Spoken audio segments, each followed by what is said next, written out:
2024 में बॉलीवुड की हालत बिल्कुल खराब है। जो बूस्ट मिला था 2023 में वो अब नीचे गिर रहा है। एक तरफ साउथ सिनेमा अपने एरिया में तो डोमिनेट कर ही रहा है, हिंदी बेल्ट में भी बहुत स्ट्रॉन्ग है, इतनी हाइप है जो एक हिंदी फिल्म के लिए बिल्कुल नहीं है। और दूसरी तरफ एक अच्छी फिल्म आती भी है थिएटर में तो कोई देख नहीं जाता कि भाई ओटीटी पे देख लेंगे। करे तो करे क्या, बोले तो बोले क्या। अब देखो मेरी BMCM वाली वीडियो बहुत चली, बहुत व्यूज आए, तो आसान काम है भाई, बॉलीवुड को और बैश करो और व्यूज आ जाएंगे। बट मुझे वो पसंद नहीं, वो बहुत आसान चीजें करना। तो इस वीडियो में पता लगाते हैं कि दिक्कत क्या है, प्रॉब्लम कहाँ आ रही है बॉलीवुड में। देखो पोस्ट 2020 कोविड के बाद सच्ची बोलूं तो बॉलीवुड के कपड़े उतर गए, असलियत बाहर आ गई कि बॉलीवुड क्रिएटिव इंडस्ट्री नहीं है, एक सिर्फ बिजनेस इंडस्ट्री है। उनको सिर्फ पैसे से लेना देना है। और ये चीज काफी टाइम तक छुपी हुई थी, लेकिन अब ऑडियंस भी इवॉल्व हो चुकी है। और उससे भी इंपॉर्टेंट, आज उनके पास बहुत सारे ऑप्शन है। अगर कुछ बेकार बनाओगे वो नहीं देखेंगे। पहले हॉलीवुड तो था, अब साउथ भी आ गया है, फिर ओटीटी भी है, फिर सोशल मीडिया भी है। उनके पास लिमिटेड टाइम है और काफी चीजें एंटरटेनमेंट के लिए। लेकिन पहले ऐसा नहीं था, एंटरटेनमेंट के लिए थिएटर में मूवी देखने जाओ। बट आज वैसा नहीं है और वो दिख रहा है बॉक्स ऑफिस परफॉर्मेंस देख के। और साउथ की मूवीज इतनी क्यों चल रही हैं, इतना क्यों कनेक्ट कर रही हैं लोगों के साथ, चाहे वो मासी फिल्म्स हो तेलुगु और तमिल की, चाहे कंटेंट ओरिएंटेड मलयालम फिल्म्स हो। आज ऑडियंस सब कुछ देख रही है। हॉलीवुड तो देखती थी, कोरियन सिनेमा भी देख रही है, क्योंकि उन सब में स्पेशली साउथ में कल्चरल कनेक्ट है। उन मूवीज को देख के लगता है यार ये हमारी लाइफ के राउंड है, जो हम जिंदगी जीते हैं वो सब देखने को मिल रहा है मुझे। चाहे वो एक बड़ी मासी हीरो फिल्म हो, चाहे एक छोटी सी रोम कॉम हो, चाहे एक थ्रिलर हो, वो सब हमारी दुनिया दिखा रही है। और उसको आप कंपेयर करो बॉलीवुड से, सो एक या दो मूवी होंगी और कुछ छोटी फिल्में होंगी। उसके अलावा जो भी हम देख रहे हैं मोस्टली बहुत एग्जैजरेटेड ऐसी रियलिटी दिखाते हैं जिससे हमारा कोई लेना देना नहीं है। और कभी कभी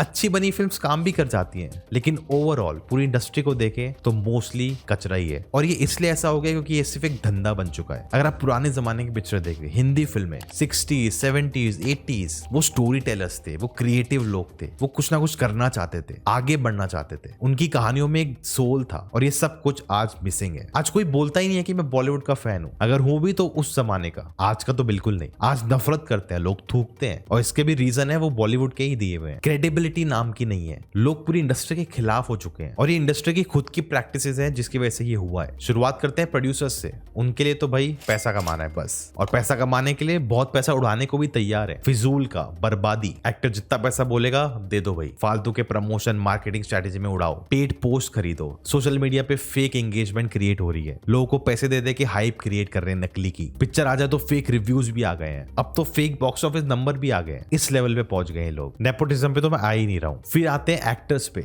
अगर आप सुनोगे ना इनकी क्या क्या डिमांडें होती हैं, मतलब कोई सेंस नहीं है। एक एक्टर जो फ्लॉप दे जा रहा है वो 100 करोड़ मांग रहा है पिक्चर करने के लिए। भाई कैसे 100 करोड़ तो किसी को भी नहीं मिलना चाहिए भाई। तुम कैसे 100 करोड़ बोल भी कैसे सकते हो, मुझे समझ नहीं आ रही। और ये देने वाले बेवकूफ प्रोड्यूसर, आप एक बड़ा स्टार ले लो, शाहरुख, आमिर, सलमान, ये लोग भी इतना चार्ज नहीं करते हैं क्योंकि इनका एक अलग सिस्टम होता है कि हम अपना कट लेंगे जितना पैसा मूवी कमाएगी उसमें से, और उसमें पिक्चर चल गई तो 100 200 300 करोड़ भी ले जाएगा, क्या ही है। लेकिन वो उन्होंने कमाया है, वो स्टार बने हैं। बट आजकल के लोग जो कुछ नहीं है इतना पैसा मांग रहे हैं। अक्षय कुमार बहुत फेमस है कि उनकी इतनी पिक्चरें पिट गई, फिर भी वो इतना डिमांड कर पा रहे हैं और लोग दे भी रहे हैं। कुछ चंद एक्टर्स को छोड़ के बाकी सब सिर्फ ब्रांड बनना चाहते हैं। सोशल मीडिया पे फॉलोअर्स हो, हर जगह पापराज़ी उनकी फोटो खींचेगा, वो हमारे फीड में ठूसी जाएंगी बार बार, देखो देखो दे, नहीं देखना यार। अरे एक्टिंग करो, एक्टर हो। सब कुछ इतना फेक लगता है, इतना पीआर का इन्वॉल्वमेंट है, लोगों का असली चेहरा दिखता ही नहीं है। और ये ऑडियंस देख चुकी है, वो समझती है सब। बॉलीवुड के डायरेक्टर्स अगेन थोड़ों को छोड़ दो,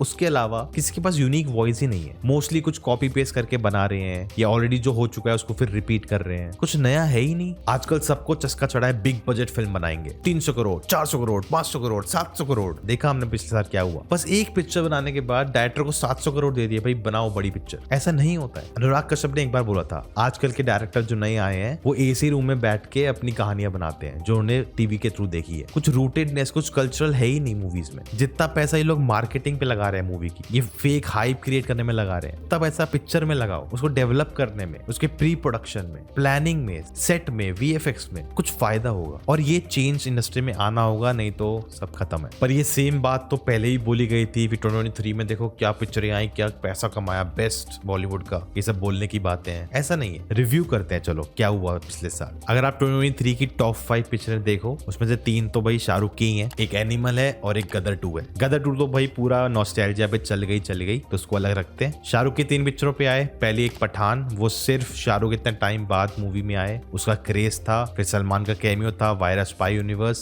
उसके चक्कर में बना ली उसने, पिक्चर ठीक ठाक ही थी। फिर डंकी की बात करें तो Rajkumar Hirani, Shahrukh coming together picture ने जितना भी कमाया एक्चुअली कम है। जो हाइप थी दोनों की, पिक्चर ने अंडर परफॉर्म किया। अब बात करते हैं जवान और एनिमल की। दोनों ही पिक्चरें साउथ के डायरेक्टर ने बनाई है। दोनों ही हिंदी फिल्में नहीं है, उनमें फ्लेवर साउथ का ही है। चाहे हिंदी में बनी हो, लेकिन विजन, स्टाइल सब वहीं का है। टॉप 5 में 2 फिल्में उस डायरेक्टर्स की हैं। ये सच्चाई है पिछले साल की। और पिछले साल लोग कहते हैं पिक्चरों ने पैसा कमाया, एक्चुअली ऐसा नहीं है। सिर्फ कुछ पिक्चरों ने बहुत पैसा कमाया और बाकी सब नीचे रह गई। और अब इस साल देख लो, इन 5 महीनों में मिक्स बैग है पूरा। बड़ी बड़ी पिक्चरें नहीं चली, छोटी छोटी पिक्चरें एक्चुअली चल रही। अगर थिएटर में इतना नहीं तो ओटीटी पे बहुत प्यार मिल रहा है उनको। लेकिन सबसे बड़ा इशू यही है कि ये कोई मानने को तैयार नहीं है, अपनी बबल में जी रहे हैं। ऐसा कब तक चलेगा मुझे नहीं पता, बट आपको क्या लगता है मुझे कमेंट्स में जरूर बताना। अगर मेरी ये वीडियो नहीं देखी तो जरूर देख लो और मैं मिलता हूँ आपको अगली बार। जय हिंद।